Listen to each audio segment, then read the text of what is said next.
हा आक्रोश आहे बीड मधला. ज्या मराठवाड्याला दुष्काळ राष्ट्र म्हणून संबोधलं जात होतं, त्याच मराठवाड्यात गेल्या आठवडाभरात मुसळधार पावसानं थैमान घातलंय. मध्यरात्री झालेल्या पावसानं होत्याचं नव्हतं झालं. शिरूर कासारमध्ये जीव वाचवण्यासाठी मध्यरात्रीच्या काळोखात माणसं सैरावैरा पळू लागली. जमेल तिथे निवारा शोधून त्यांनी दाटीवाटीनं रात्र काढली.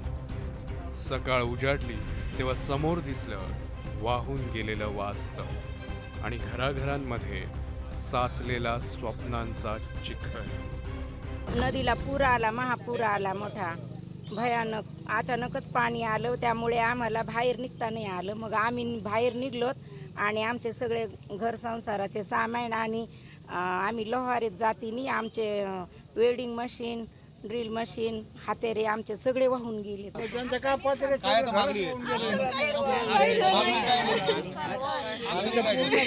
आम्ही राहिले बघा ते नदीच्या पाणी आलं समजे वाहून गेलेले साहेबांचं. आमची परिस्थिती अशी एकच पाणी आलं 4 वाजता. आम्ही सारे झोपलो होतो, लेकरं बाळ घेऊन फक्त बाहेर निघलोत आम्ही. निघायची पण व्यवस्था नव्हती आमची. अचानक आलेल्या पुरामुळे या ठिकाणी शिरूर शहराचं फार मोठं नुकसान झालेलं आहे. बीडमध्ये सर्वाधिक 29 मंडळांमध्ये अतिवृष्टी झाली. त्यातच शिरूर कासार भागात अक्षरशः ढगफुटीसारखा पाऊस झाला. त्यामुळे घरं, बाजारपेठा सगळं काही उद्ध्वस्त झालं. मध्यरात्रीच्या सुमारास बीड जिल्ह्यातील शिरूर कासार तालुक्यामध्ये दमदार असा पाऊस कोसळला. ढगफुटी सदृश्य पाऊस झाल्याची माहिती जी आहे ती स्थानिकांनी आपल्याला दिलेली आहे. मात्र त्यानंतर या ठिकाणी काय परिस्थिती आहे हे दाखवण्याचा मी प्रयत्न करत आहे.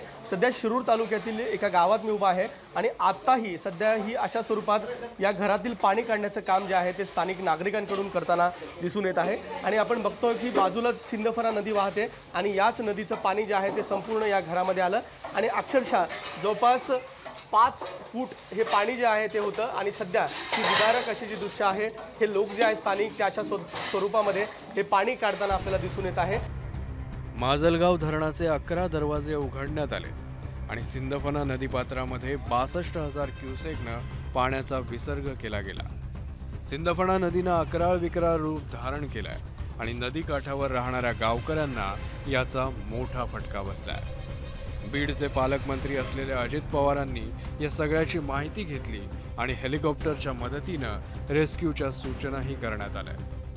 जे संसार उपयोगी लागणाऱ्या धंद्यासाठी ते टोटल म्हणजे पुरे नुकसान गेलं, हाताला काही पण लागलं नाही. आम्हाला शासनाला एवढीच विनंती आहे की माझं घर पण ह्या इथं आहे, माझा सगळा संसार आहे आता सध्या पाण्यात आहे, मी कपड्यानिशी फक्त बाहेर निघलेला आहे.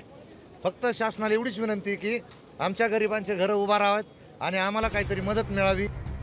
कधी पाऊस पडत नाही म्हणून डोळ्यात पाणी, तर आता प्रचंड पावसानं पुन्हा हे डोळे पाणावले आहेत. डोळ्यांसमोर आडवी झालेली पिकं, वाहून गेलेला संसार आणि स्वप्नांची राख रांगोळी.